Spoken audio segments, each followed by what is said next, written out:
اما خدمتی مادرم مونده. من مادرم امروز 100 ساله شده.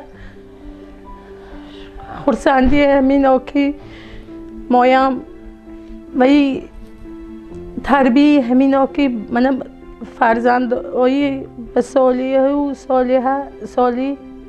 کلان کرده. مایم همه یالقی 6 فرزند نیوره دیده گشتیم.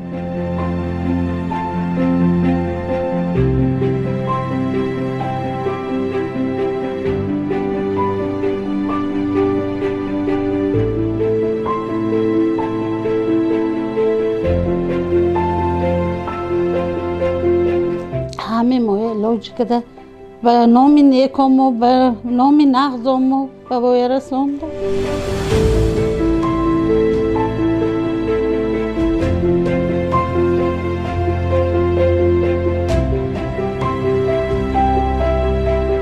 خیلی که نان قاق بود سانی من میز همه مربا همه خیلی کرده همه قدر جواب خانمان نیست نبود همه چیز بودن.